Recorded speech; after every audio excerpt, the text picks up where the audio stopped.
Tax planning. In the Western world, for what I know, taxes is one of the second largest expense you can ever have. If you don't have a proper tax planning in place, your wealth will diminish over time. I hear a lot of people say money is not important, money is not important. That's a bunch of The lack of money makes people feel trapped, makes people feel unfulfilled, makes people feel like they're not a good provider. This is the reality for parents like myself. And me having this conversation with you guys, I can feel the pain in some parents that can't afford to do that. Or sometimes the parents get aggravated, angry. No, we're not doing that. You think money grows on trees? That's how the generational curse carries on from one generation to the next generation. Because now you're teaching your kid the acts of lack, rather for you to teach the next generation the acts of abundance. First, I want to say, everyone, for those of you online and those of you in presence with me, I want to say thank you so much for giving me the gift of your time to be here. Today, we're going to be talking about generational wealth. Intro, obviously, into it. Now, why should you listen to me about generational wealth? Well, I've been involved in wealth accumulation, I would say, from as young as the age of 18 years old. It's been embedded in me as a kid. But while you guys are listening to me, I also get you guys to just read a little bit of intro about me. And I'll tell you guys also something that's not here as well.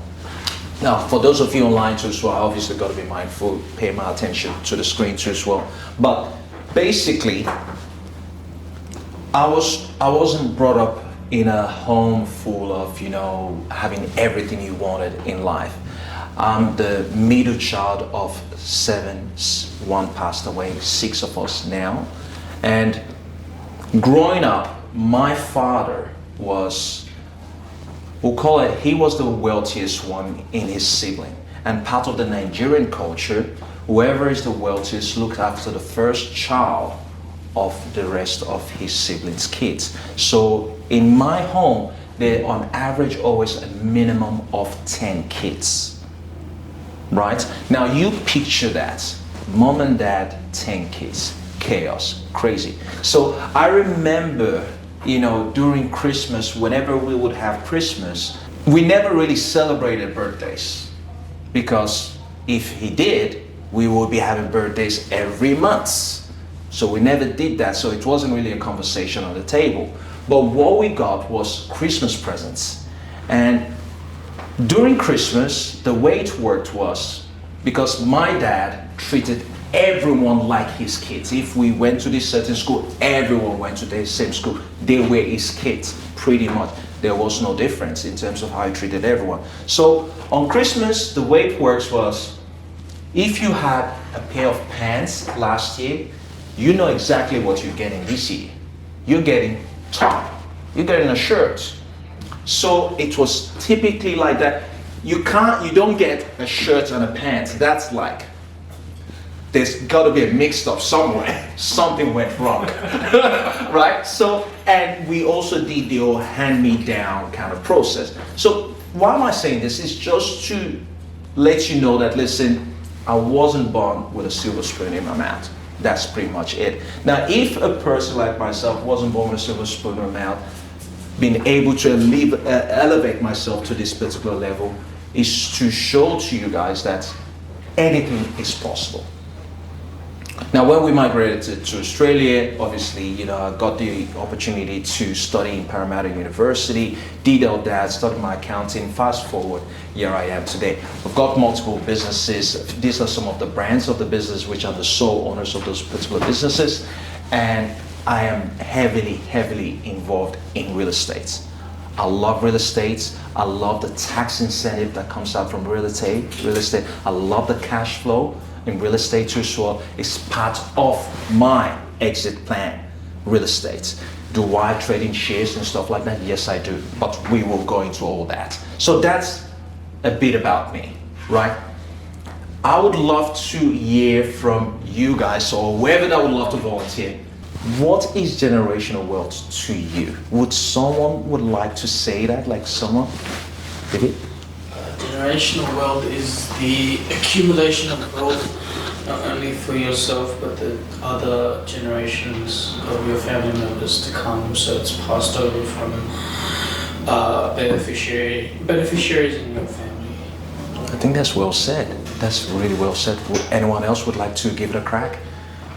Man, killed that. I agree. Yeah, I agree. I agree. I don't think you can top that. So, I love that. So thank you. Please. No, but it really frames it up. Now, if we're to go to the next step, generational wealth refers to asset, financial resources, and investment passed down from one generation to another within a family. These forms of wealth typically include cash, real estate, stocks, bonds, and other valuable assets accumulated over time, which you did cover perfectly well. So that is generational wealth.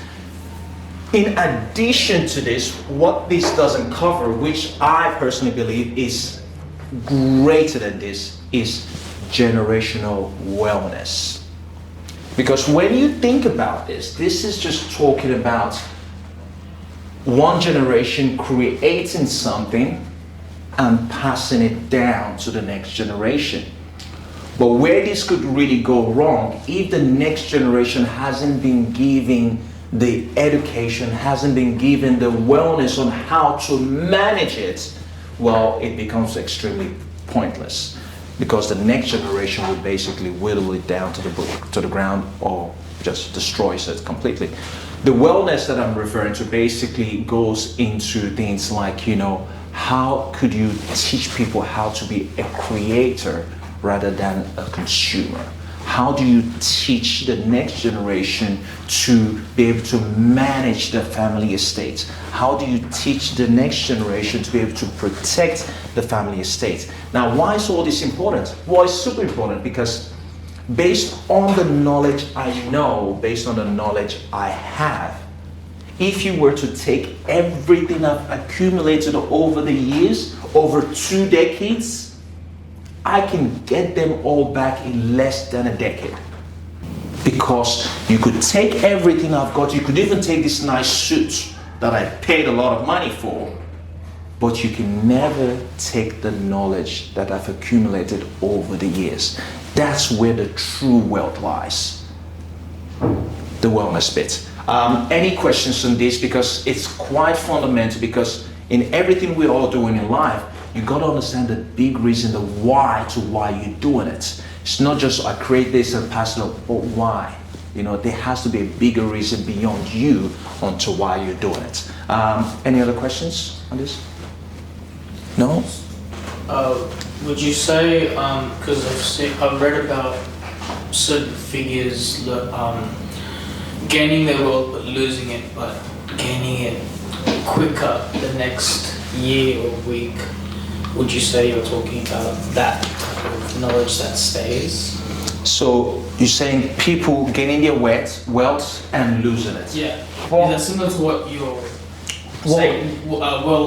Generational wellness. If you're talking about gaining wealth in one generation and losing it in another generation, that's different. But if you're saying in your generation, in your lifetime, gaining wealth and losing it in your lifetime, then it could be a variation of multiple variances. Could it be, how did you accumulate this wealth in the first place? Is it something, let's use people, lottery winners, for example. You could be broke today, then tomorrow all of a sudden you're a millionaire. Well, understand wealth, money has its own spirits. You got to be a good manager of wealth. You got to be a good manager of money for it to stay. In most cases, when you look at history and you look at scenarios of people losing wealth, it's either whittles down to the fact that they were not a good manager of those wealth in the first place. Because if they were, those wealth would have stayed with them. And you get some certain cases, well, that they probably are good manager, but life happened, divorce or lawsuits, whatever happened, and they lose it all. Remember what I said, going back to, something greater than just the materialistic, which is your knowledge. If that person created those wealths, well, they know how to create it now. They will create it again. So materials wear off, knowledge stays. That's where the true wealth lies. Truly, that's where the true wealth lies. Right? Cool. I love that particular question, but then it goes back to the other thing that I normally say, which is hard times create strong men. Strong men create good times. Good times create weak men, and weak men create hard times. That's circle. And the only way you can break that chain, where my great grandfather had to walk thousands of miles to get to the farm to bring food back to the family, then my great grandfather had a push bike that he was able to load the food to bring to the family. Then my father had a car, but he started off with a motorbike, then he upgraded to a car to go out to go work and bring food to the family. Now I've got a sports car, a more flashier car that my dad wish he had. Now, if I don't pass the wellness to my kids, we're going to be back walking on our feet again in less than 2 generations. That's literally back to square one. And that's how powerful that word is. And we see it happen in generation over lineage. And if you don't have the right structure, sometimes you could have the right intention. Sometimes you could have the right process. Sometimes you could have the right knowledge passed down to the generation, but then you lack something, which is structure, which is protection, that protects them from the decisions that they could potentially make in the future, right? Importance of generational wealth. We've talked briefly about this, but let's go into it a little in more details. Financial security, creating strong foundation and safety nets in real estate, ensuring long-term security and stability for families aiming to build wealth and protecting their legacy. Importance of growth, facilitating opportunities, education, entrepreneurship, and real estate investments. Wealth preservation, mitigating financial risk, tax advantages, creating lasting legacy, encouraging financial literacy. Now, all these points, when you think about it, if one is missing, you're not creating anything. Touch on it. Financial security, which is the protection piece we're talking about. If you don't protect your assets, well, you're open for the taking. All it takes is one lawsuit and you get wiped out. You're gone. Opportunities for growth. Facilitating opportunity education. Well, if you don't educate yourself, you will stop growing. The wealth will stop growing. And guess what happens? You can't pass it on to the next generation. Wealth preservation. If you don't know how to preserve and mitigate to multiply to multiply for the next generation, well, as we all know, money loses value as due to inflation every year. 100,000 that you had in the bank account last year, that same 100,000 can't buy the same thing you could buy last year. So money keeps diminishing every single year or every single month with the way things are going, how inflations are going at the moment. Mitigating financial risk offers protection against economic setback and unexpected expenses. Well, financial risk is basically you having insurance. It's just like when you talk about trading in shares, and you say, hedge my bets, placing edges and all that stuff. You're basically mitigating your risk, going, if the share price falls between this price, it caps here, it locks there, I will never lose more than this. So you are putting some sort of insurance in place. Tax planning. Taxes is, in the Western world, for what I know, taxes is one of the second largest expense you can ever have. If you don't have a proper tax planning in place, your wealth will diminish over time very, very quickly.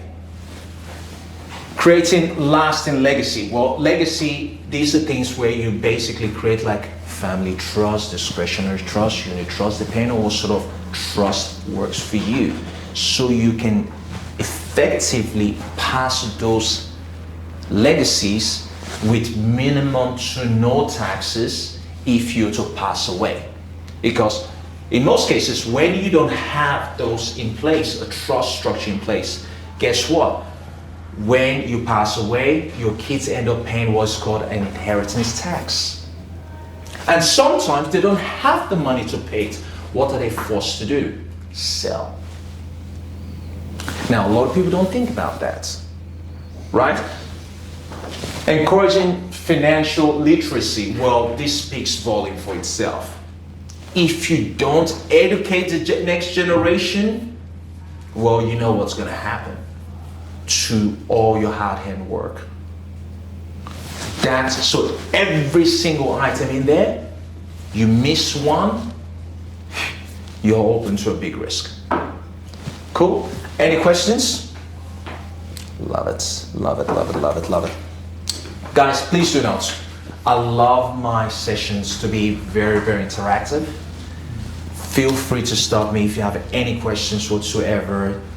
I love it when people stop me and ask questions. Just one touch. Opportunities for growth, is that for asset building or is it just for opportunities just to do personal growth or financial growth? Which one of those is? Either. Either? Personal growth is, I would say personal growth is the greatest. Personal growth is the greatest, but opportunity for growth, there's multiple ways when we talk about growth. Right now, you've taken out the time to be here. What do you think you're doing? You're growing. You're educating yourself. You're learning things. You're meeting people. And this particular type of event is not just only about you growing, it's also part of your networking. I've seen situations when you've been to an event and two people came together, they got along so well, they went away to go start up a business together. That's what growth is all about. Putting yourself out there, meeting new people, learning new things, opening up your mind to greater possibility, having that mindset of a student, having an open mind, not a fixed mind, a flexible mind, open to ideas, open to learn. That's what that growth is all about. Either from a financial aspect point of view, business point of view, or personal point of view. Personal is something I would say is super important. You need to grow personally regularly so you can keep growing financially as well. That's why it's also important to have a mentor in place. For those of you, everyone listening here, I'm a big fan of having a mentor. If you don't have a mentor, I say go get one. Go get, and I'm not talking about free mentor, go get a paying mentor. Because there's a difference. Do you have a mentor? I do have a mentor. Interesting. Cool. And part of my goal is to increase the budget I have, because I do have an annual budget that I allocate for mentorship for myself. Because think about it, I'm always looking for ways to grow. All right, I'm always looking for ways to grow. Last year, if I spent, this is just me making up numbers, if I spent 10,000 on mentorship, next year, I would like to double that. The following year, I would like to double that. That's my own personal goal. I'm not saying you guys to do that, but start off, get yourself a mentor. If you say you don't have the money, start off with a mentor that probably won't charge you anything. Then from there, you want to quickly graduate to a mentor that you're paying. There's a difference between a mentor you're paying and a mentor you're not paying. Totally different. All right, so that's one. What position would you put yourself in if you were wanting to find a mentor? I'm curious to know where to find mentors. There are mentors everywhere. Mentors everywhere. So there's different type of mentorship. There's mentorship in relationship. The way you got to look at a mentor is, I'm trying to achieve this. Who can I find that is doing this? But sometimes it's not just only that too as well. Sometimes you might say, you know what, I want a mentor that has an all-round life understanding. It doesn't have to be specific. So, for example, the mentor I currently have has nothing to do with real estate. No, has nothing to do with, businesses whatsoever. But there's something I'm lacking in my life that I can see in them that they can help me with. If that makes sense, right? So that's the way I'll say the first step you got to take. And once you've taken that step, from there, you would know. You start knowing, because you start opening up your eyes in terms of what the possibilities are. Sometimes, where do I find mentors? Are everywhere, as I said. I go on LinkedIn to find mentors. I could see something that popped up and I'm like, oh shit, this would be a good idea if I can get this person to be my mentor. And you ask the question. And there's also mentorship academies. So for example, we in the finance sector, some person new to the finance industry needs a mentor. I'm also a mentor, registered mentor in those particular programs. So there's mentors everywhere. You got to be out there looking for it. Does it have to be online, or can it be in person? It's basically what sort of arrangement do you and your mentor want to make. You can have that arrangement with your mentor. Some mentors do online, some mentors do face-to-face. So it really comes down to how best you learn. Online meaning like videos? Oh yes. Or like in-person meaning that person is doing the lifestyle that you want, but you're learning from them. It can go either way? It can go either way, anyway. Okay. Yeah. Okay. Cool. I really did like that particular question you just gave. Any other questions, guys? This is really, really good points that you've just basically raised. I wrote something down here before we move to this particular pillars of wealth building. I wrote something down, and I want to quickly read it out to you guys to reiterate the fundamental on why it's important. Because when you're thinking about generational wealth, no, let's put generational wealth on the side. Let's just put generational wealth on the side. What does wealth mean to you guys? Like, what's wealth? Because wealth differs from everybody. Ben, what's wealth to you? What's wealth?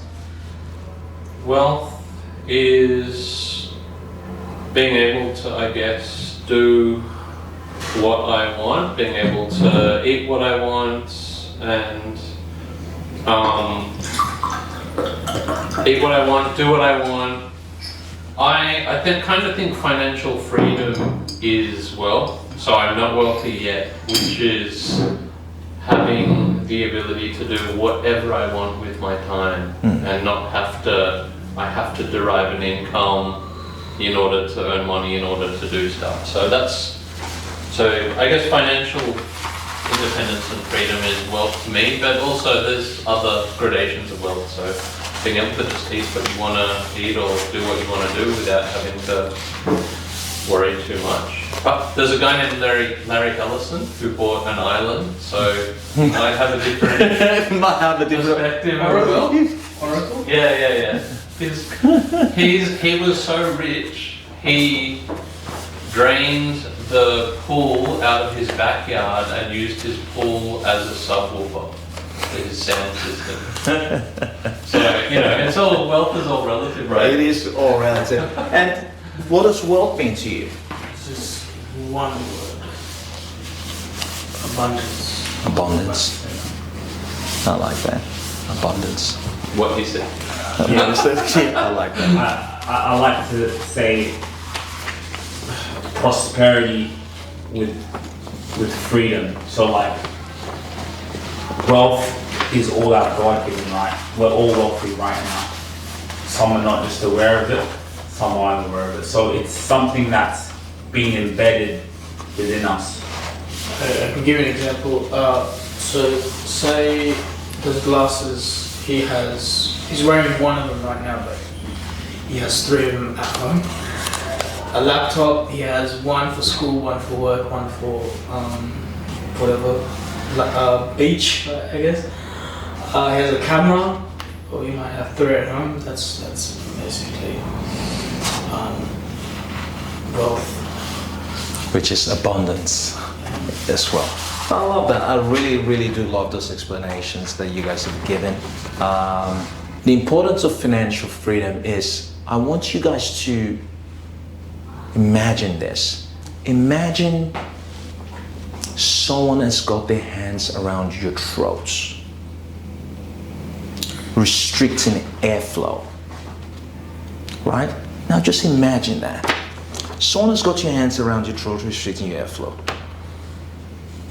I would like to think your only focus would be how you can get oxygen through you, right? Like, that's the only thing you'll be thinking at that very moment, and nothing else in the world matters, right? Like, we all could agree on that. Like, if you can imagine that scary process. Fight or flight. Yeah, so that's the only thing you can think about. Nothing else matters. Even if all is in front of you right here and then, all you're thinking about is, how can I get? Hey, I know you're enjoying this video. For any inquiries and mentorship opportunity, which I would be really looking forward to working with you, in this description below you can get all my details, and I look forward to working with you soon. Airflow going through me very quickly. Now, the purpose of me saying that is just to use that to reflect how money often dominates our thoughts when it is lacking. When financial resources are limited, it becomes difficult to think about anything else. And now the crazy thing about is, because we're such a spiritual being and powerful being, whatever we think about, we manifest and we amplify. And that's part of the reason why poor people most times stay poor, because all they're thinking about is, how can I make money, how can I do? They'll never get it. It's extremely hard. Because of that, obviously, these are some of the stuff most average people have to deal with. I want to provide my kids with opportunities, but I can't. I dream of taking that family holiday, but I can't. I wish I could pursue my passion instead of feeling trapped in an unfulfilling job, but I can't. I want to be present at every soccer game or ballet recital for my kids, but I can't. Ultimately, it all boils down to money. Ultimately, it all boils down to money. Regardless of what anyone else says, having financial resources gives you control over your decisions and your time or calendar. I had to write this down to properly articulate that. Why I had to say write this down is, I hear a lot of people say money is not important, money is not important. That's a bunch of crap. Money is important.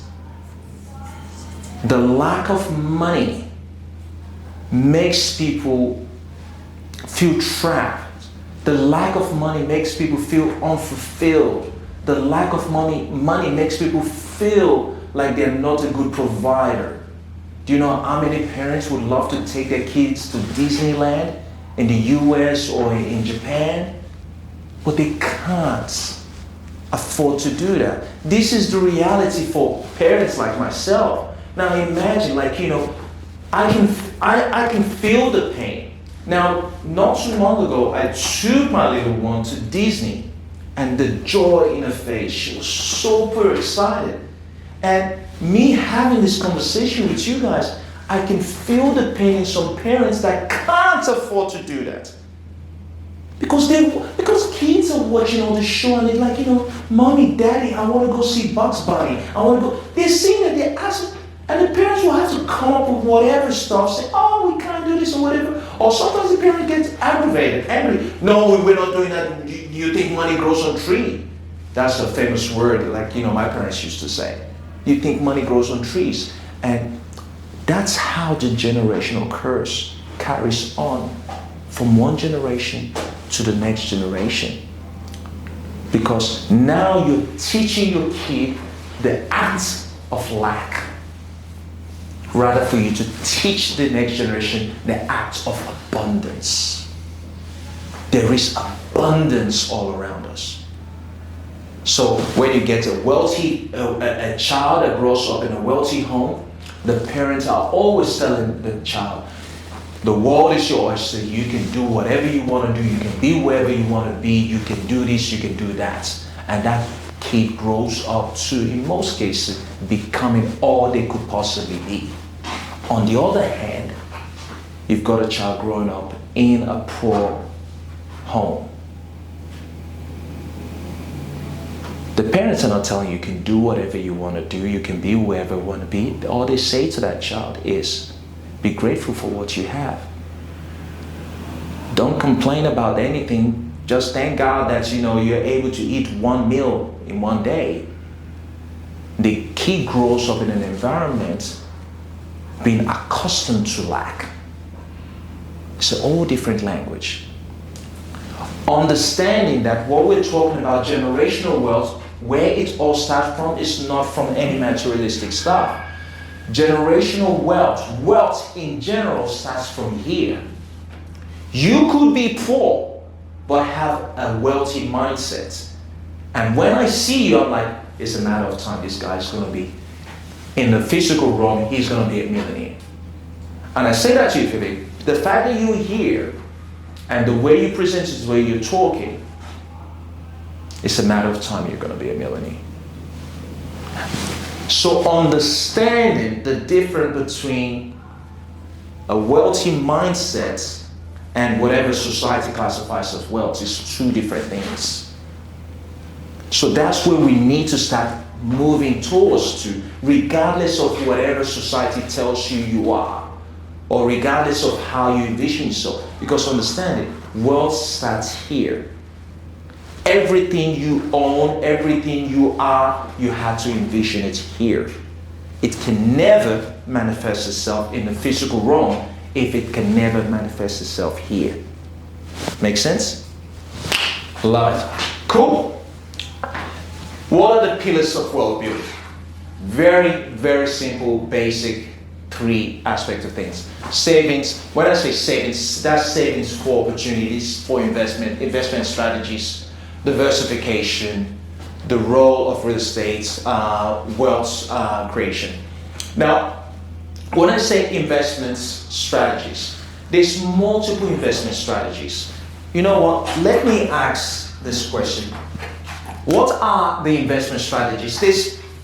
There's less than a handful of investment strategies. But what would you guys say are the investment strategies that are out there? Shares.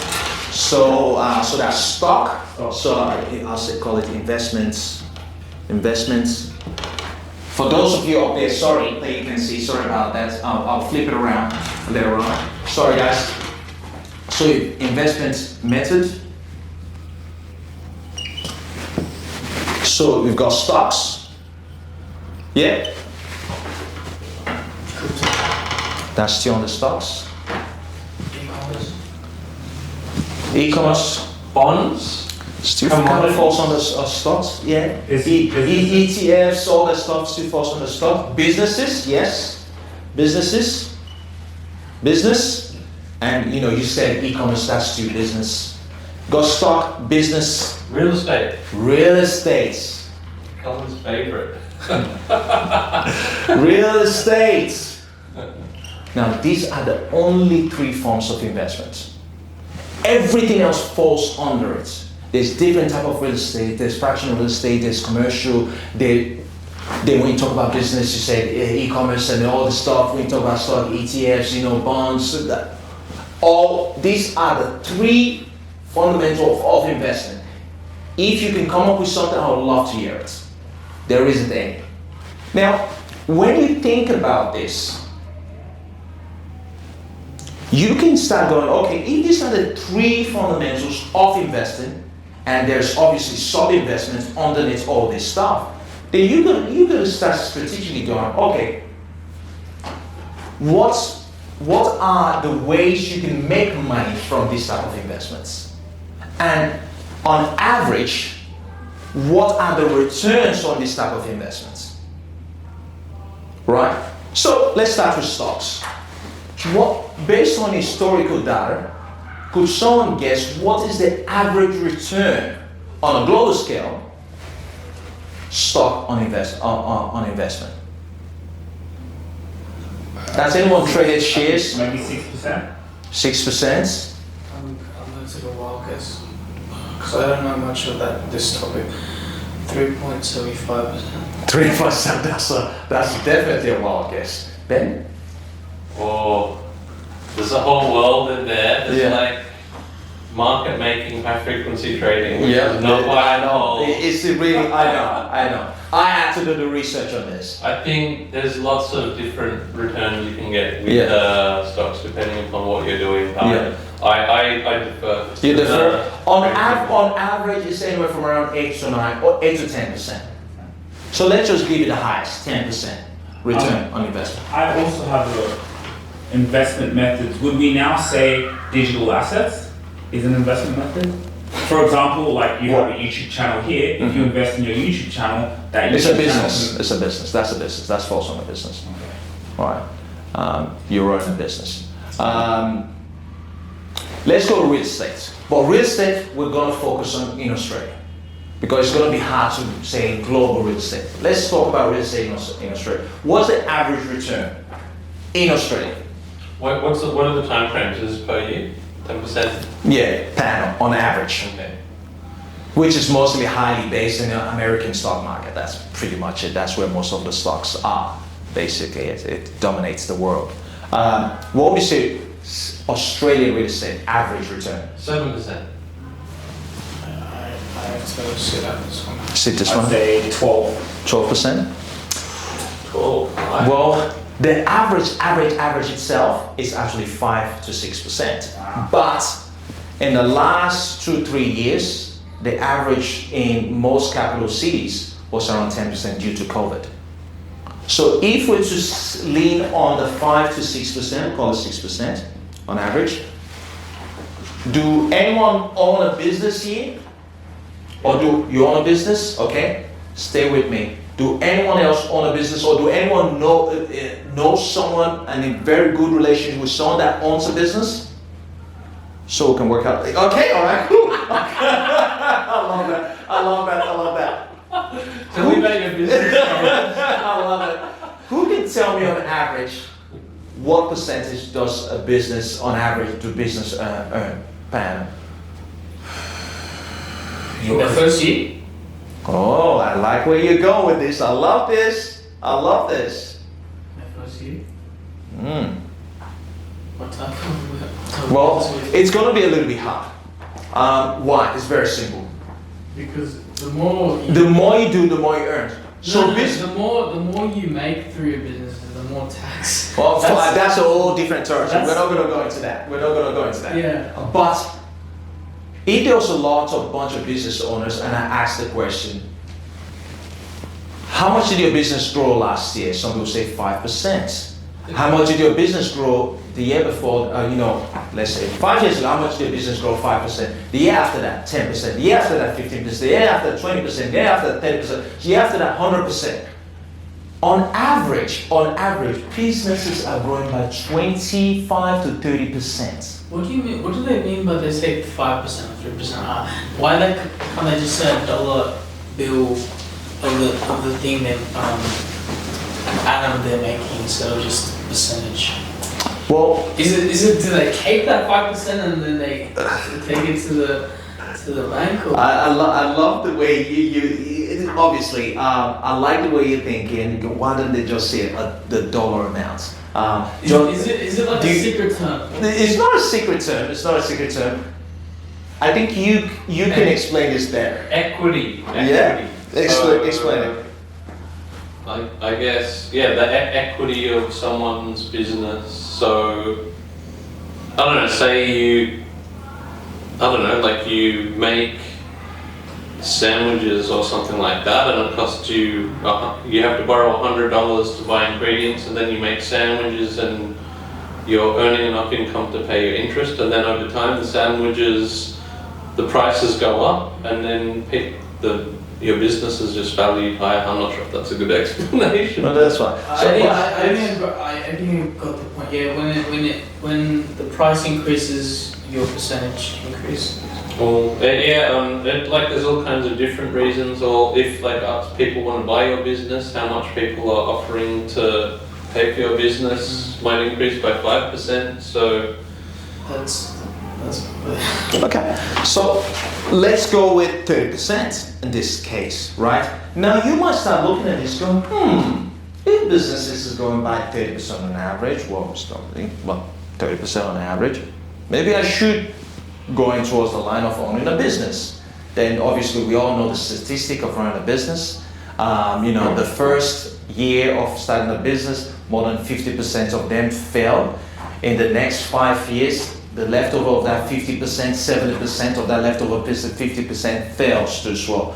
The percentage of businesses that get to this is very marginal.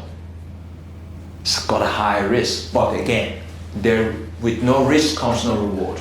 It's literally that simple. Now, how do you get money? How do you get money from this investment? Getting paid. How do you get money from this investment? Can someone tell me, how do you typically get money in stocks? It's tax-free. Dividends? Dividends, yes.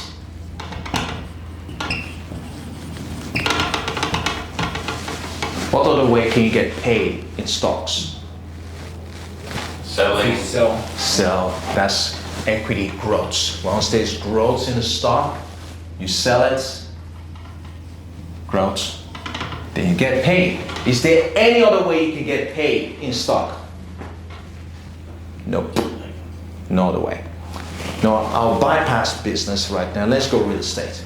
How can you get paid in real estate? Rent or selling it? Rent or selling it, that's exactly right. There is no other two way. Rent, selling, growth. Capital growth. That's it. Just only two ways you can get paid in this. Since you guys are not business owner, but hey, Sugira, how many ways can you get paid in a business? How many ways can you get paid? In a business? Many ways. Many ways. There's over 30 ways you can get paid in a business. You can create new products, create new services, create new partnership, referral structure, use banks, raise capital, sell your shares, or sell the business completely. So there is multiple ways, or let's just put a number on it. Let's say 20 plus ways to earn money, right? Now you start looking at all the statistics, you go, for some reason business is looking good, but again, it's got one of the highest risk compared to any of this. Please do understand that. But there's one more investment method that no one else has covered here. Wait, why do you say it's at a higher risk than everything else? Well, think about this way. Based on the failure rates Does any of this have that type of failure rate? Because you can go in the S&P 500, right? Because I'm just saying, any of all this business, we're saying these are for people that have no clue about it. I'm not talking about a stock broker that does stock. No, I'm saying your everyday regular people have no clue about stock, have no clue about business, have no clue about real estate. And everyday people, either give me $10,000, I put it in S&P 500. On average, though, it's almost guaranteed they will make that $10,000 on average over the next 5, 10 years. Would everyone agree with me? Pretty much. Real estate too as well.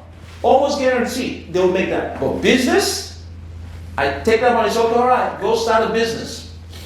What's the likelihood he's going to get to that? Some with no idea, never ran a business. Very, very hard. So that's why I say that has got the highest risk. And that's why very small amounts of people make it in that space, and that's why very small amounts of people go towards that route as well. But as I said, there is still one investment method that no one has said yet. Sales? No? I think personal investment in yourself. You! Infinity. You! My Lord. How do you get paid when you invest in you? What's the percentage when you invest in you? Ben, when you got you went to uni, I don't know if you went to uni. Yes, I went to uni. Based on uni, you felt, the mom and dad said, go uni, and you got a job. Because of that investment you did yourself, got a job.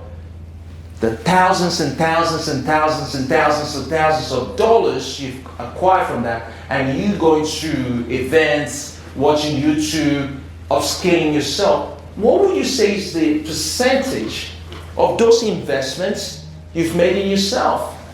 Eating good food, what percentage is it? Maybe more than 100%. Well, it's infinite.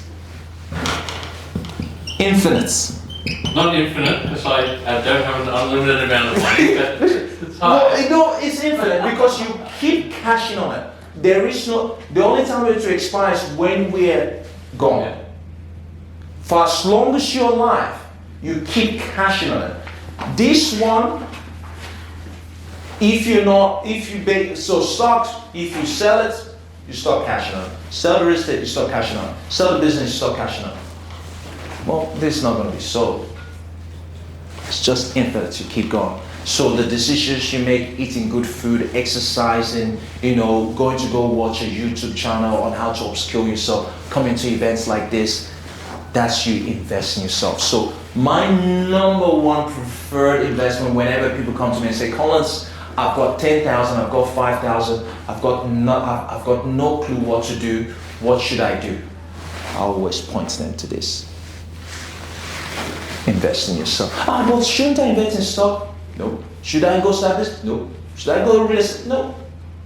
Because something magical happens when you invest in yourself. When you invest in yourself, during that process of you investing in yourself, that could be a process of you having a mentor, whatever, you will discover what you should be doing. What next you should be investing in, which comes out to diversification. These are all different ways you can diversify, but you are the first investment. You should not invest in stocks, business, real estate if you haven't invested in yourself first. Going through the learnings. Okay, I've got interest in real estate. Well, go to real estate webinars. Go to the classes. I'm sure before Ben bought his first property, I don't know if he did, got educational stuff, or he just woke up one day and like, I'll buy real estate, and just went. I don't know if he did that, but in most cases, people start learning about, reading about, have a meeting with a financial planner, have a meeting with the accountant, have a meeting with a broker. That's you educating yourself. Start looking at the financial review. Start looking at realestate.com. Start looking at what properties are selling for. That's you investing in yourself. Start going to property webinars. Start going to property invest. Going to property expo. That's the investment we're talking about. You should never invest in anything outside you if you haven't invested in yourself. Now, the knowledge that's been derived from taking out the time to do all that is to capitalizing on those knowledge today. And obviously there's changing policy, terms and condition, lingos that are being used, but it's just basically, adding those to his existing knowledges. Cool. Any questions on this? I like this one. We call it. Any questions, guys? Awesome. Cool. Let's move to the next slide. Strategies for creating financial legacy. God, this looks simple, but very, very important. Very, very, very important. I say to people that the hardest bit is keeping your wealth. Creating wealth is easy once you know how. Keeping it is hard because that's outside your control in most cases. Knowing how to create wealth is in your control. Okay, I do A, B, C, I can create, I'll earn this. Either in the form of you trading your time or whatever, I'll earn this. But you can't control the outside people trying to take your wealth. It's a war. It's constant war. It's a war. Right? So this section you're looking at is extremely, extremely important. Insurance, trust, wealth protection, having those tools in place is so crucial. Not just from only a protection point of view, also protection from a tax man, protection of passing on legacy to the next generation. It's oh God, I can't stress this enough. Technical financial literacy and future generation. Again, this comes down to educating your next generation. I truly do believe that every parent, every one of us that are parents, choose to have parents, and do have child, right from a very young age, start teaching them the importance of mentorship. Every parent starts off as the mentor of their child, but eventually you want them to go seek greater mentors outside you. So really from a really young age, you want to start taking them to your accountant's appointments. Let them listen to you ask the accountant's questions, and ask them to ask the accountant's questions too. So why is the profit and loss like this? Why is this red? Why is this black? Why are we having to pay this? This is a part of that financial literacy, right? And they'll start having mentors and start encouraging them. Okay, I'm going to go see my banker. Take your child with you. Super important, because all what you're doing at the end of the day will go to them. So you want to make sure they're fully equipped and ready to manage what you're going to pass on to them. Extremely important. But most times people forget that. People forget, and they don't understand the importance of that legacy piece. They think, we'll wait when the kid is like 30 years old, or they will start telling them about what's the family asset. It's too late at that time. The kid has already formed its own ideas and things like that. It's easier to mold a child right from a very young age. Get them accustomed to something, and it just becomes engraved in them.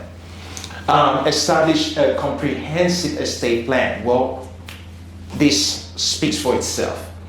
Having something as simple as a will, having some sort of discretionary trust in place, some structure, who will be the beneficiaries?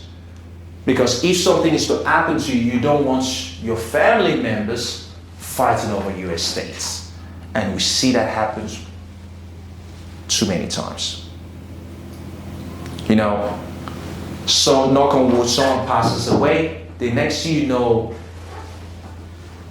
this person's partner never knew they had cousins. All of a sudden, all these cousins are showing up, like, You are, I'm cousin Dave. I changed this diaper when he was this. It's crazy. It happens all the time.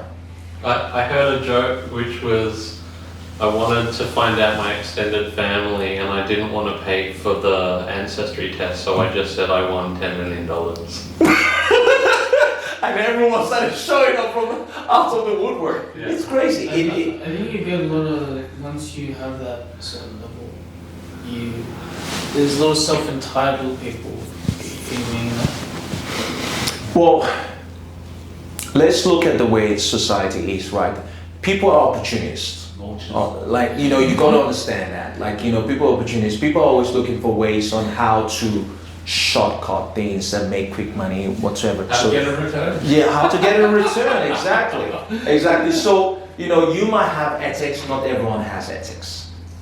So you got to understand that. So you can't be naive. You just can't be. You got to protect yourself, protect your loved one, because the last thing you want to see, things you've worked extremely hard for, someone out of nowhere come in and just scoop and take it. Oh, cool.